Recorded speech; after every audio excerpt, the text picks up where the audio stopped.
My name is Caitlin, and I am a mortician. I was born in a little town in Hawaii called Kaneohe. My parents were both super Midwestern, though, so even though I grew up in Hawaii my whole life, to the point that I went to college, people were still like, "Oh, when'd you move here?" You know, like from the mainland, and I always to be like, "No, I'm actually from Hawaii. I'm just kind of a secret Hawaiian." I was always a pretty morbid little child, but most kids are until it gets beaten out of them as they get older. I remember when I was young, I had this sort of pair of ducks, a male and a female, and they lived in my neighborhood, and they were always really sweet. And then one day I went to the end of the road and they were just lying there dead side by side, and they hadn't been hit by a car or anything. They were just sort of perfect and dead and lying there.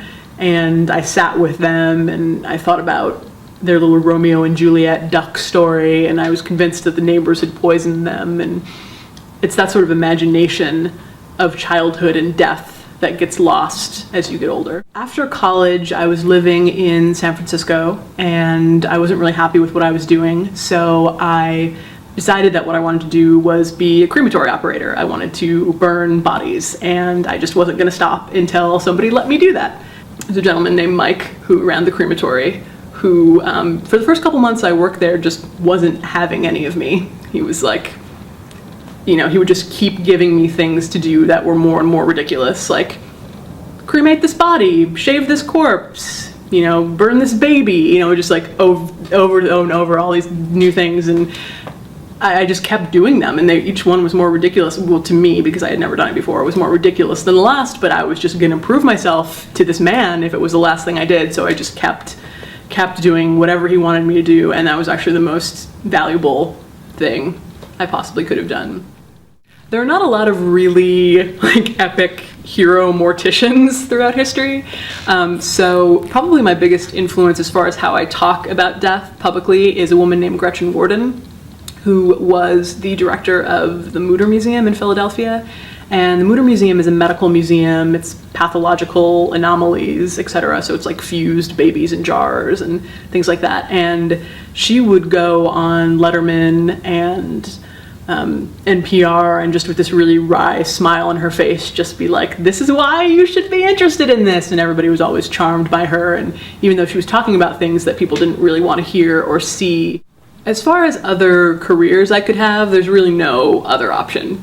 As soon as the first day that I started doing this, I was just completely locked into it, and I've had really can honestly say I've had no other ideas since. There was a period where I could conceive of doing other things, and I don't think that I'm completely obsessed with being a mortician and a death theorist, and I'm not focused in on it pathologically, but it's just a very strange feeling where there's just no other option.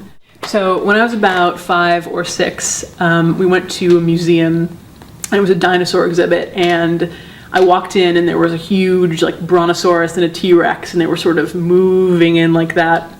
And I grabbed my dad and I was like, "Dad, these are alive, we need to get out of here." And my dad was like, No, kid, they're just animatronic." And I was like, "But they're moving." Which is kind of still my relationship with technology, in the sense that it's very Ghost in the Machine to me. Like what I see is what is relevant to me. I don't really look so much beyond how things work as much as I'm interested in the mystery of that they work. I have kind of a love-hate relationship with the internet. The first job that I had a side company that did online cremation, which means that you would put in a number on the internet and put in your information, put in your credit card, and you never actually had to talk to a living person at all. And something like 2 weeks later, you would get certified mail, and the ashes would just be in it. So you would never actually talk to a living person at all about the cremation of your supposed, loved one who has died. And I always thought that was pretty ridiculous. I mean, not ridiculous, but just completely a sign of our times. And the idea that, we'd rather order pizza online, we'd rather order our clothes online, and we'd rather order our dead body disposal online.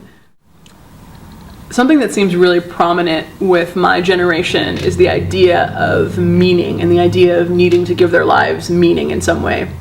And growing up in the 80s especially, I think there was always this idea of like self-esteem and give your children this idea that they're unique, special snowflakes and important, and we all grew up with this idea that we have to do something meaningful and special.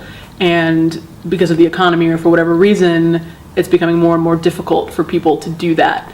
And I realize that I'm incredibly lucky to have something that I'm so sort of myopically focused on and passionate about.